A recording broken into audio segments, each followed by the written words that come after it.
gonna check what he's drinking.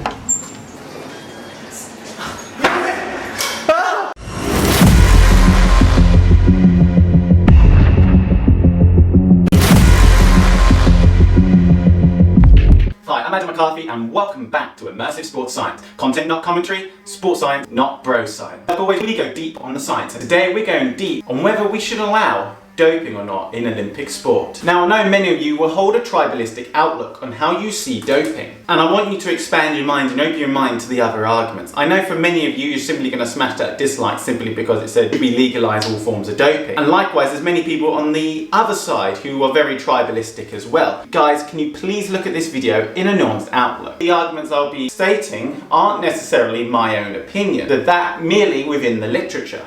With that said, let's get on with the video. The reasons usually given by ruling sports organisations to ban doping are: 1. Doping is harmful to the athlete's health. 2. Doping is unfair because athletes who are reluctant to use it do not have a fair opportunity or chance when competing against doped athletes. And 3.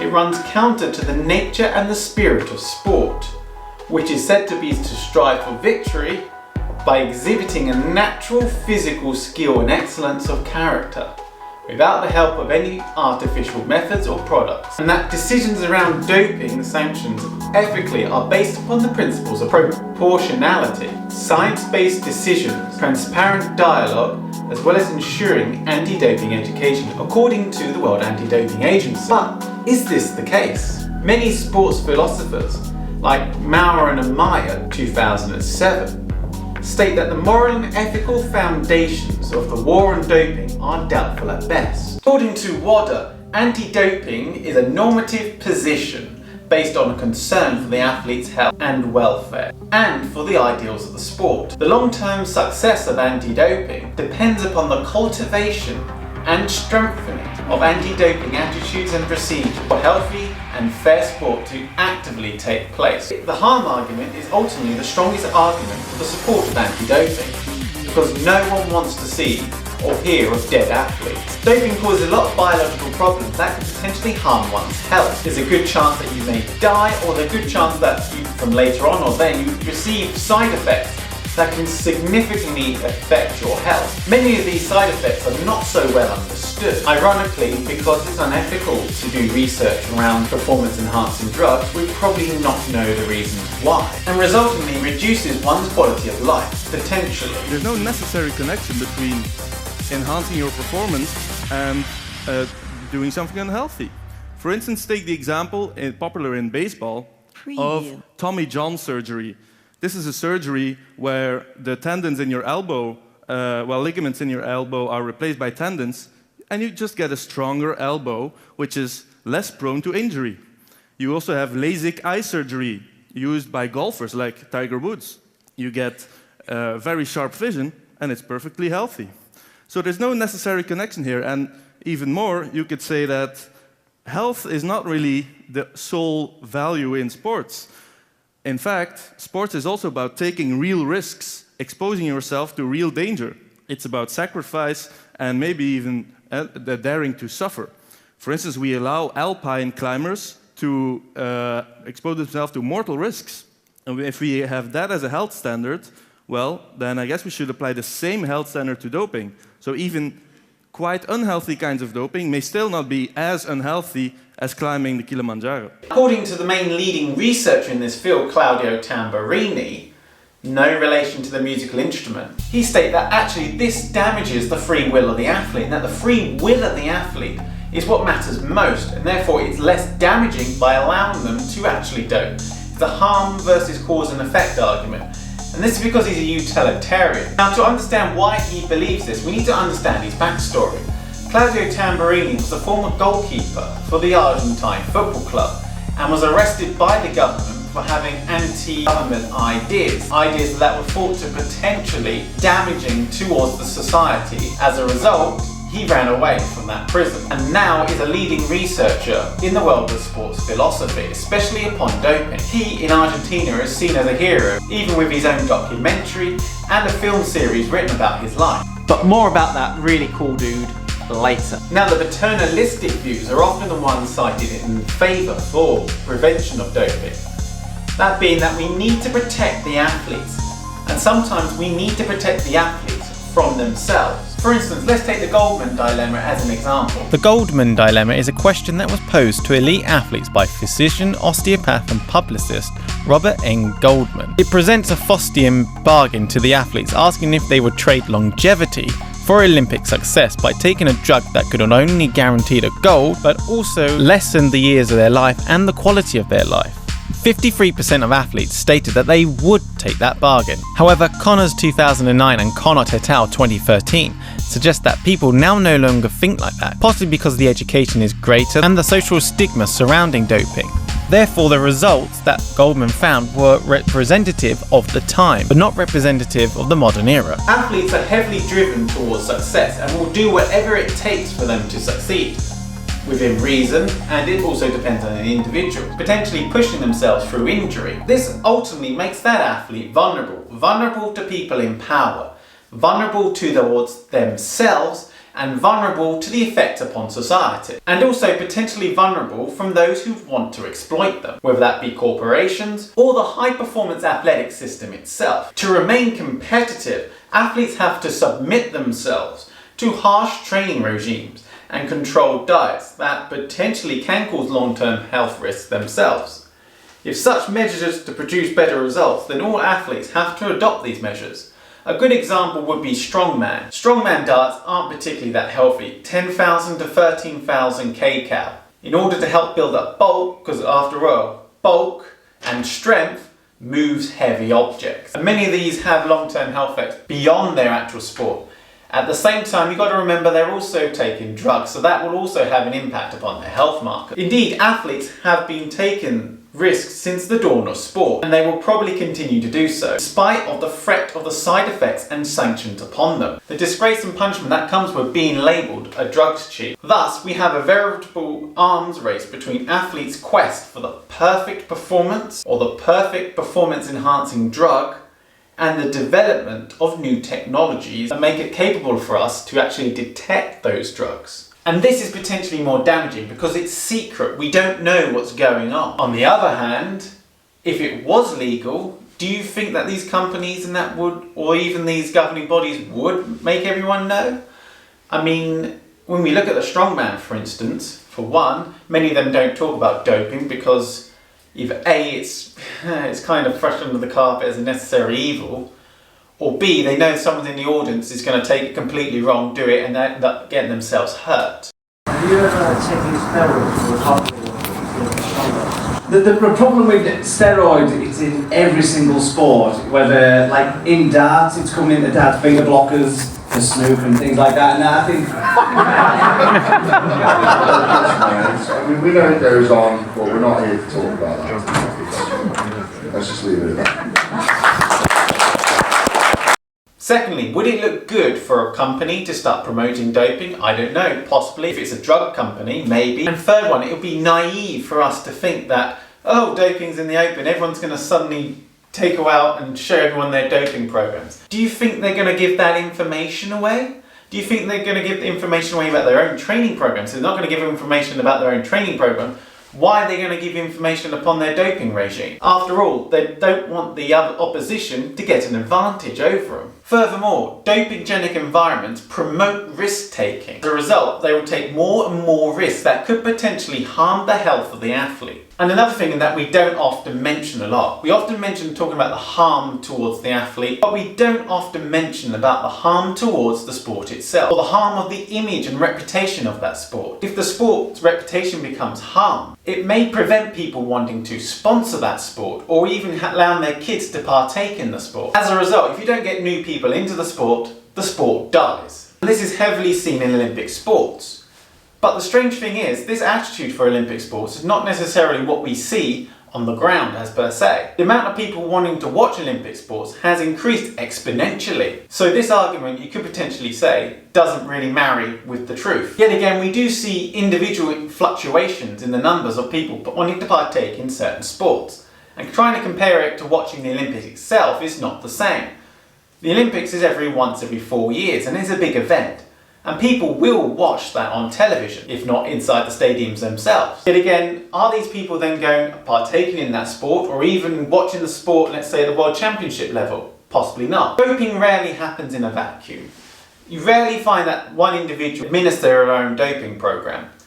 Quite often, it requires a team around that person, maybe the doctor and the coaches. The coaches are heavily influential upon the athlete and their life, often seen as mother or father figures. My meeting with Victor, it just merely opened my eyes. And how did that meeting happen? Did he approach you? He approached me. Yeah. We was away in Miami training, and when I told the story, I say it was like a genie. He just literally popped out of nowhere. And you hear stories about this, but you never actually believe it, and that's exactly how it happened. And he explained to me that he's had his eye on me for a while. I was taken on board by him because I felt as though he became more of a father figure to me. I grew up with my stepfather, but it just wasn't the same. The relationship with me and him just clicked. Really? And we got on really well, and I was able to speak to him in ways I was never able to speak to him at any of my fathers, or my real dad or my stepdad. So it just helped to have someone there to speak to about my situation. It is often the coaches and the programs they find themselves that help harbour and promote a dopogenic environment, a dopogenic society.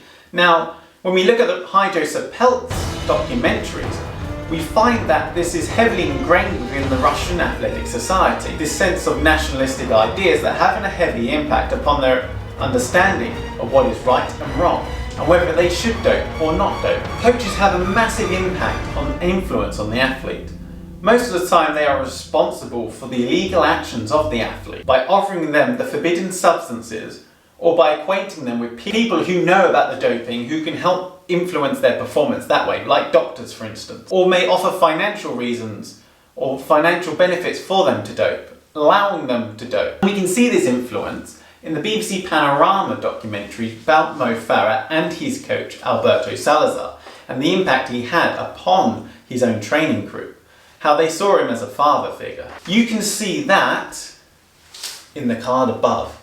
But be warned though, it's seen by many other commentators, journalists, doping officials, athletes, coaches and scientists in the field that this is a very biased piece of work. What I mean is that they've utilised the facts and got the storylines right, but they kind of interpret it and stuck their own thing over the information and their own interpretation on the information given, rather than giving you the information, hear it like I've done here, and give you the information and make your own mind up based upon the facts. The lack of education surrounding doping has a double-edged sword effect. It prevents people from wanting to dope because doping is potentially harmful to them physiologically.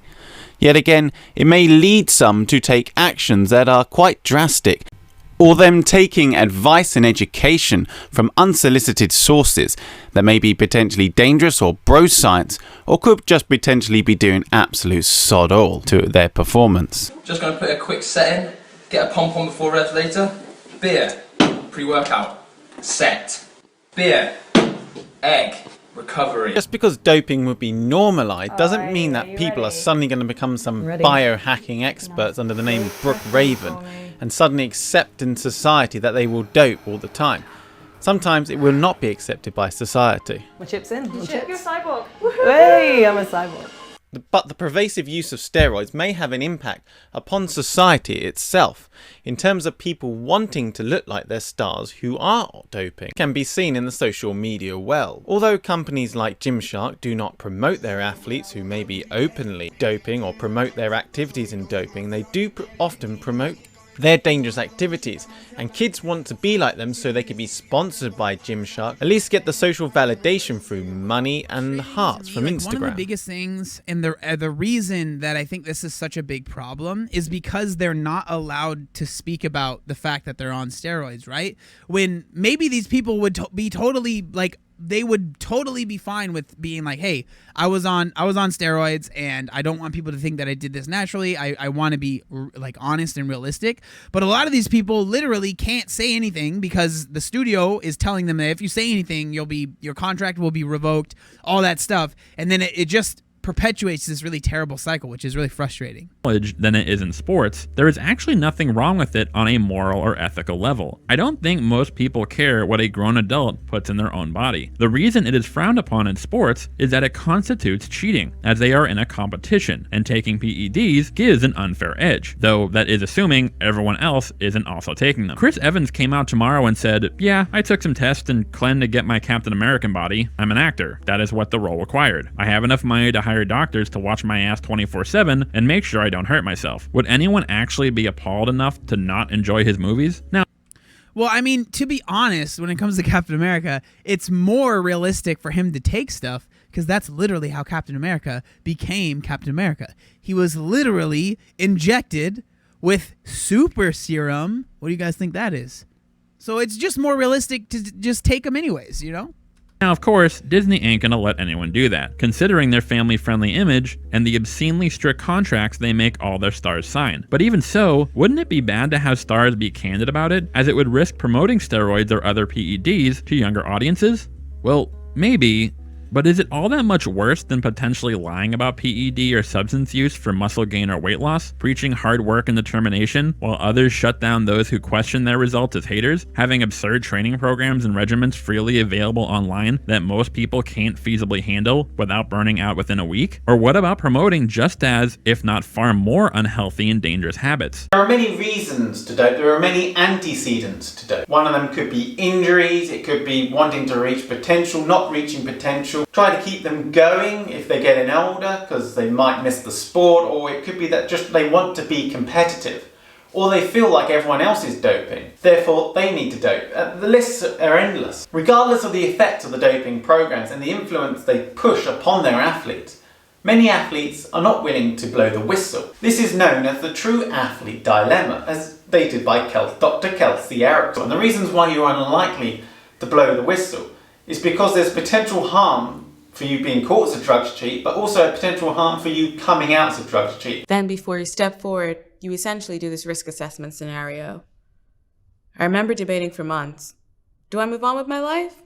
Sure, it really sucks, but if I don't say anything, no one will know. That's one option. I'd probably say it's the easier option to make. But on the other side, the part that eats away at you says, that's wrong. From the outside perspective, it's easier to say, it's wrong, go tell. But when you're stuck in it, with no resources to go to, it's basically the internal battle where you debate these things because no one else understands it. I felt so guilty. I felt like I was betraying those who I cared about. But even though I think they were cheating, I still care about them. I feel like I'm betraying these people. They're my friends. They're my family. I've spent years with them, and that sucks. WADA's not done a very good job at protecting their athletes who blow the whistle. Reasons partly for this is because of doping puritans, who feel that they should be able to just push these athletes out and say, well, they've done wrong and therefore we need to punish them. Ironically, most of the big doping scandals have only come to the forefront because of whistleblowers. Without the whistleblowers, you don't catch the drugs cheats necessarily. If you come out and blow the whistle on the doping, then you're a drugs cheat. If you get caught as a drugs cheat, you're a drugs cheat. There's no promotion for wanting that individual to come out as a drugs cheat because they're still technically banned from the sport. Shown by the Hayo Sapelt documentaries, there are certain areas in the world, like Russia for instance, where it's pretty dangerous to come out as a whistleblower. That could potentially put your health, your life, and the life of your friends and family at risk. Not only that, your friends are still in the system, and by blowing the whistle, you potentially harm them and their careers. The reason why doping is so harmful from a logistical point of view and an organisational point of view is that doping is cheating, and quite frankly nobody likes to cheat. But if doping wasn't cheating, could it be argued that therefore it's not so damaging? Take strongman yet again as an example of bodybuilding. We know that in these federations that doping takes place. The number of people wanting to partake in strongman bodybuilding has increased massively. Now, to confuse anyone who didn't get as far in this video as you have, type in the comment section, "Dead bod is dope." If you find a comment of someone who clearly hasn't watched the video, ask them, are they as dope as dead bod? From the strongest argument, we then go on to the weakest argument for anti-doping, that being the spirit of the sport. And we often get this circular effect of doping is wrong, so it is banned. It's banned because it's cheating, so therefore it is wrong, etc. However, if we are to help explain doping and its role with the spirit of the sport, we've got to get out of this repetitive circular argument and explore more in depth the other areas that may be associated with the spirit of the sport and doping. There is no clear-cut definition of the spirit of the sport, but the spirit of the sport is defined as the celebration of human spirit, body and mind, and it can be explained with reference to a series of ideals and values: ethics, fair play, honesty, health, excellence in performance, character, education, fun and enjoyment, teamwork, dedication, commitment, respect for the rules and laws, respect for self and other participants, courage, community and solidarity. These values do not lend themselves to a clear-cut interpretation and are little help in drawing unambiguous lines in concrete cases. WADA has its own definition for the spirit of sport, and it states that anti-doping programs should seek to preserve what is intrinsically valuable about sport. The intrinsic value is often referred to as the spirit of sport. It is the essence of Olympianism, the pursuit of human excellence through the dedicated perfection of each person's talents. It is how we play true. The spirit of the sport is a celebration of the true human spirit, body and mind, and is reflected in values we find in and throughout sport, including ethics, fair play, honesty, health, excellence in performance, character and education, fun and joy, teamwork, dedication and commitment, respect for the rules and laws, respect for self and other participants, courage, community and solidarity. You can't really give a for and against this argument because it is a personal moral belief. And in the end, these are just moral beliefs and what you perceive to be right and true. They're not necessarily a universal belief. Nonetheless, these give a driving principles or a moral set of framework for us to follow. What we see is this argument between utilitarianism and egalitarianism, and this is where Claudio Tamburini's research comes into play. Utilitarianism identifies human happiness or pleasure as the ultimate goal in human life. Whereas egalitarianism is the doctrine that all people are equal and deserve equal rights and opportunity. The conjecture is that given that society adopts what will be characterized as a policy of biological egalitarianism, or to a certain extent mechanical egalitarianism or mechanical fair play. One of the reasons why many people have a deep-rooted feelings and beliefs about doping is because of the egalitarian principle and the idea that somehow that you're going against the ideas of justice and social wellness. This also feeds into the argument of naturalism, the fact that we are racing human against human, the measurement of elite human performance, not the measurement of artificial performance. Banned substances are typically synthetic, so they are artificially improving the athlete's performance. If the sport or sport is to test the natural limits of human nature, then by artificially extending those limits, doping is at odds with the essence of sport. So when I saw Ben Johnson run down the track in 1988 and do a 9.79 100-meter dash, I was transformed. I was amazed at the majesty of that event. Here's a guy, I didn't see steroids falling out of his pants when he ran down the track. I didn't see needles coming out of his shorts or any special motors or anything. This was human performance at its finest. And I was so disappointed to hear that he was stripped of his medals when it was revealed that he used anabolic steroids. Now I wonder, are we in Salem, 1692? Do we have to pursue athletes who may or may not have used drugs? Can't we just celebrate fantastic performances? Can't we celebrate the very best that humanity has to offer with respect to athletic events?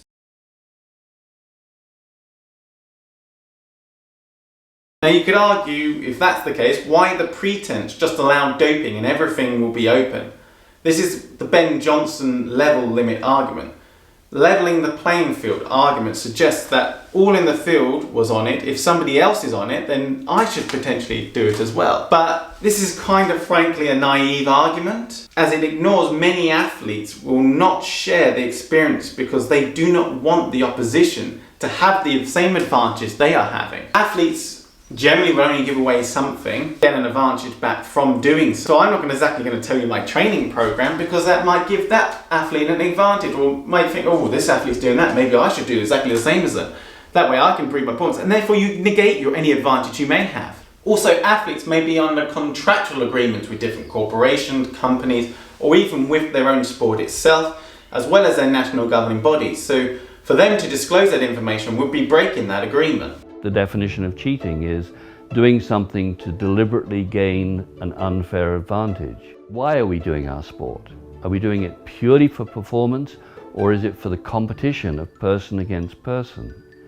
If it's about competition, person against person, then the need for a level playing field is exemplified. Also there you could say sports is not just an adoration of effort, because ultimately we seem to be reserving an extra admiration for athletes who have a natural ease, like a Usain Bolt, a Michael Jordan, Lionel Messi. So curiously, again we have a double standard. If we have an effortless athlete who performs his feats with natural grace, well, we think it's fantastic, if the origin is natural.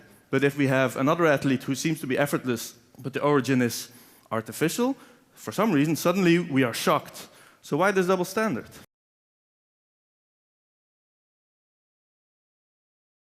I see a cultural dissonance between the campaign that says say no to drugs and our pervasive use of drugs in our culture. And I wonder, maybe there's a place in the elite athlete for the use of anabolic steroids.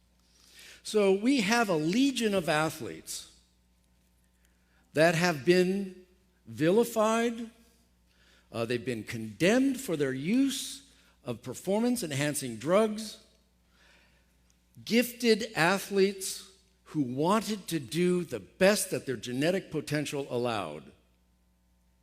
And when they did, and that is when they used anabolic steroids, then they were stripped of their medals or their records asterisked, or they're in some way devalued, I think, in the sports world and in our general community. A heavy idea laying in the spirit of the sport argument is the idea of naturalism, a sport where natural athletes perform without enhancement that is artificial or unfair. We now have definitions to what is quantitatively unfair. The idea of naturalism in Olympic sport has its links in the early morals of the Olympic movement, in the form of moral amateurism and the ideas of the gentleman athlete. The modern Olympics was highly influenced through muscular Christianity, good sportsmanship and the concepts of fair play, often seen amongst private British schools. Amateurism was used in the 20th century to determine not only who could play but also how they played, and act as to discourage those who could have played from the wrong backgrounds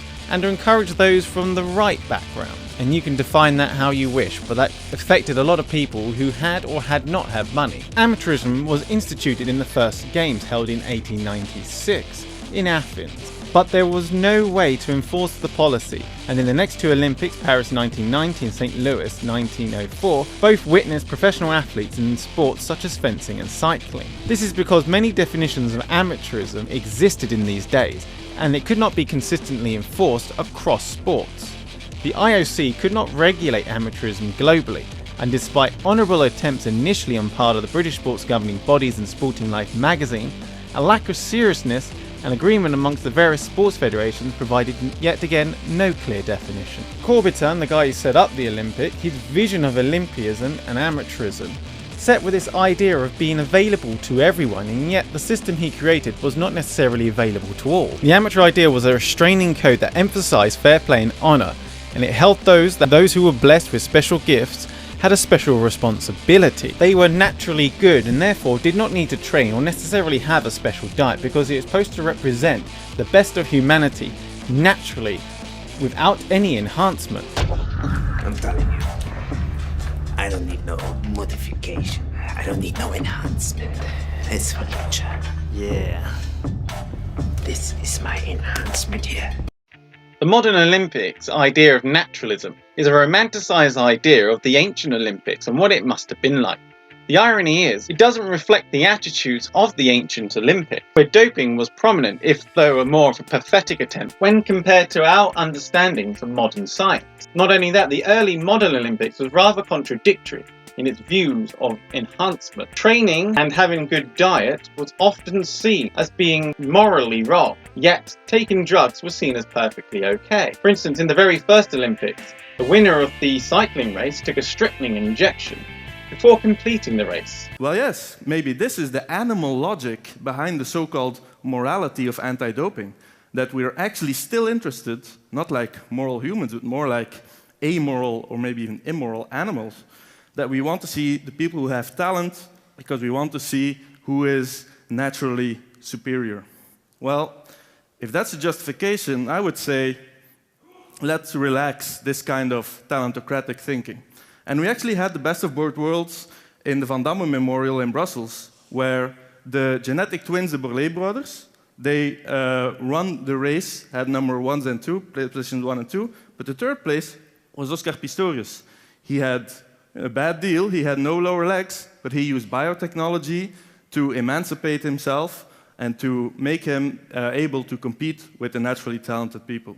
So, in that sense, I would say biotechnology and doping biotechnology can actually enhance equality. Now we can potentially describe the spirit of the sport further, and we can break it down into deontology and virtue ethics. Deontology describes the ideas that there are actions that are intrinsically bad, and good people are those who can recognise and act according to their moral duties, to be honest, just, courageous, fair and respectful. God damn, your boy's virtue signaling! Virtue ethics focuses on a character and the balance of virtues over vices. And this is what we mean by Aristotle's vices. He tried to put in the idea that you have patriotism, and on either side you have jingoism and xenophobia. And there's a right way, and then we can distinguish from that those areas that are too far.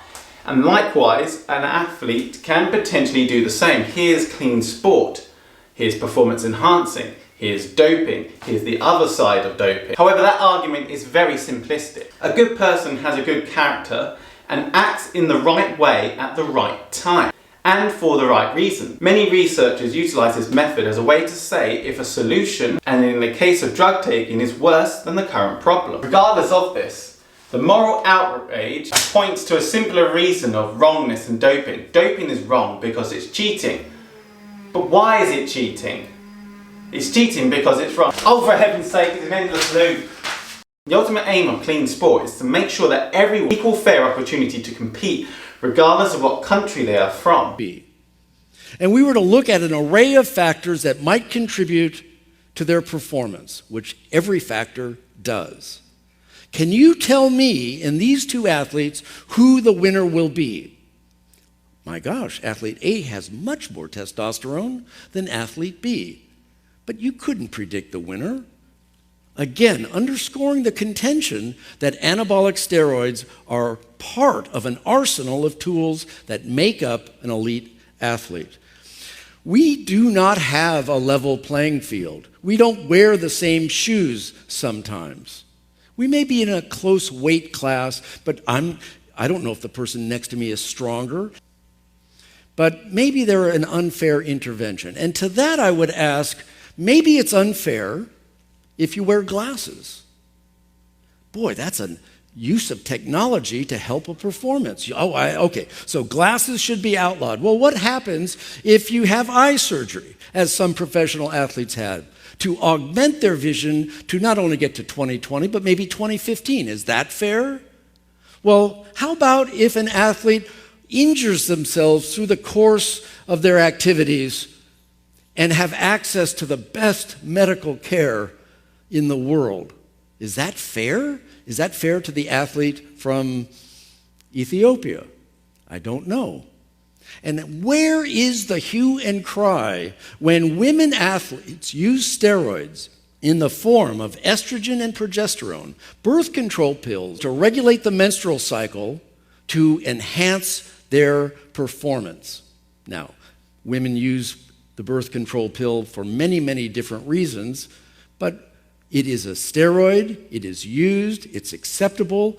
I contend that other steroids should also be introduced into the mix to produce elite performances. Doping doesn't allow that because it conveys an unfair advantage that is not natural to you or your body or what you're naturally able to perform.